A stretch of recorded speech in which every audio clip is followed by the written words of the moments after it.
Magandang araw mga kaibigan. Bigyan natin ng reaction opinion itong post Batas PH. Pahayag ito ni dating PNP Chief General Torre doon sa pag-aresto kay Bato. Sabi niya, title, ICC warrant enforcement is law operation, not politics. Former PNP Chief and MMDA General Manager Nicolas Torres said, any move to enforce an international criminal court warrant against Senator Bato de la Rosa should be handled as a law enforcement operation, not political retaliation. Joe. Torre, who led the police operation during the arrest of former President Rodrigo Duterte in connection with the ICC drug war case, said, police officers cannot choose which laws or warrants to follow based on personal opinion. Sa akin, sabi niya, simple ang principle ko. The law must mean something kapag ang batas, pinipili mo kung kailan susundin, problema ang batas, sabi niya. Hindi trabaho ng pulis ang pumili kung aling warrant ang gusto niyang sundin. Ang trabaho ng pulis ay magpatupad ng batas at hindi mag-interpret based on personal opinion.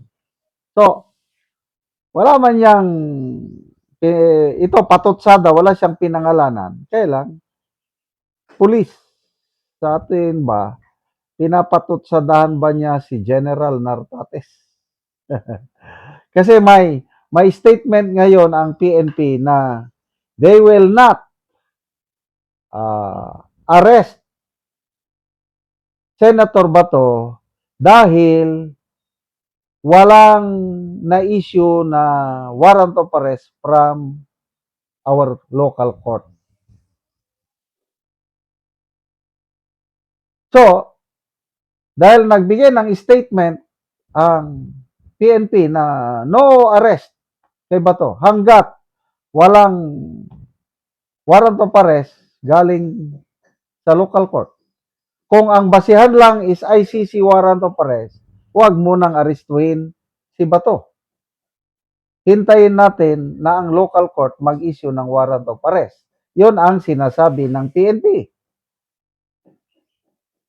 So, ito naman ang response ni General Torre, hindi trabaho ng pulis ang pumili kung aling warrant of arrest ang gusto niyang sundin. So, ibig niya sabihin, warrant of arrest ng ICC, kasi ang kay Torre nun, sinunod niya kaagad yung sinunod niya kaagad yung warrant of arrest ng ICC without yung korte natin na nagsabi na pwedeng arestuhin. Diretso siya. So yan ang pagkakaintindi ko dito. Ang trabaho ng pulis ay magpatupad ng batas at hindi mag-interpret based on personal opinion. I don't think so. To me, sana totoo itong sinasabi ng DILG-PNP na walang visa, walang effect yung ICC warrant of arrest kung hindi idadaan sa local court. Dahil yun ang Rome Statute, I think Article 59, nakalagay dun. Ang Korte Suprema nagbigay na ng guidelines pagdating sa mga ganito, extradition or rendition, hindi trabaho ng executive ang magdesisyon tungkol yan. It is the function of the judiciary. Kaya dapat, yung ICC warrant of arrest na yun na hawak-hawak ni Trillanes o NBI is idaan muna sa local court. Kaya, I hope na mamayang hapon mailabas na yung desisyon ng Supreme Court. Yung petition po ni Senator Bato, humingi siya ng intervention ng Supreme Court, mag-issue ng temporary restraining order. Eh sabi ni Attorney Israelito Torion, may desisyon na daw ang korte, kaya lang hindi niya pwedeng sabihin kung anong laman doon hanggat hindi napapublish. So I hope we will yung maliwanagan na tayo kasi ang makakapag-desisyon lang talaga nito is Supreme Court. Ngayon, kahit ako, naguguluhan ako. Ano ba talaga? Basta ako, ayoko nang mangyari yung kay Tatay Digong natin na sila-sila lang na group effort. Kinidnap nga ang pagkasabi nun kasi hindi man lang dumaan sa local court. So, siguro mamayang hapon, baka ilabas na ng or bukas, ilalabas na ng So, may mga nagsasabi na huwag magkumpiyansa si Senator Bato dahil baka patibong lang yung sinasabi ng DILG PNP. Kasi ngayon, di ba, nagtago na ulit si Senator Bato, wala na siya sa Senate building. Baka patibong lang ito para lumabas ka na Bato dahil hindi ka naman aarestuhin. But hindi na nila mautakan si Bato. Hardened combat officer ito kasi 1986 siya nag-graduate. Philippine Constabulary pa noon. Lumaban siya sa mga rebuilding NPA. Hindi mo basta-basta matatakot itong si Bato. Kaya yung nangyari sa Senado na nalusutan niya yung mga NBI agents, doon mo may papakita yung kanyang galing, experience, veterano. 64 years old na siya, mga NBI agents, bata-bata, natakpuhan niya, nalusutan niya. So,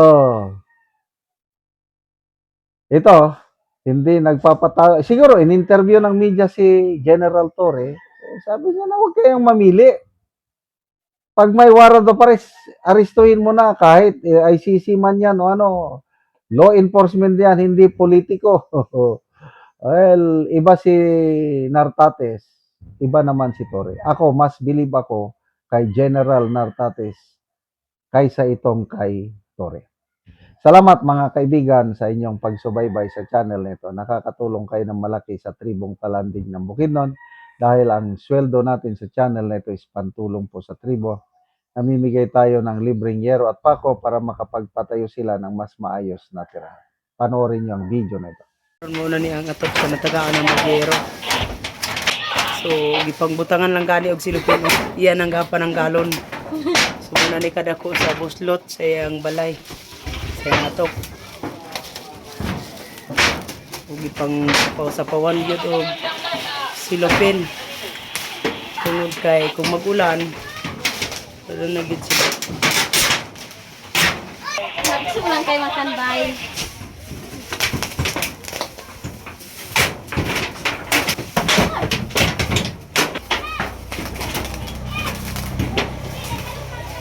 Huwag muna ni ang yero nga among gihatag.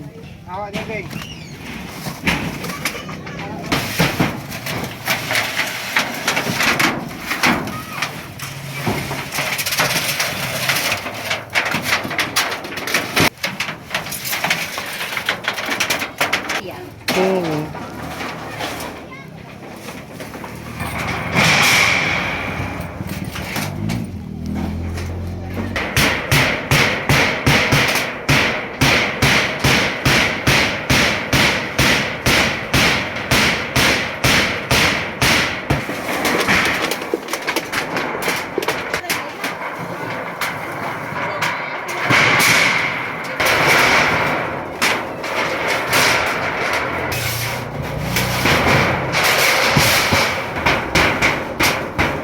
O karon humanagid sa pagatop ang yero nga among ginahatag.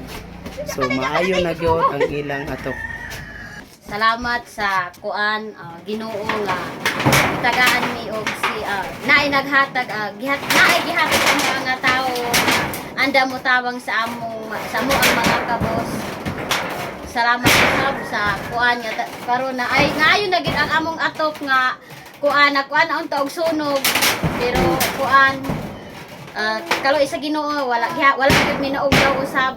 Ug salamat usab sa tugyanan ini nga tagaan mo si unta daghan pa nga grasya nga moabot kaniya. So salamat kaayo.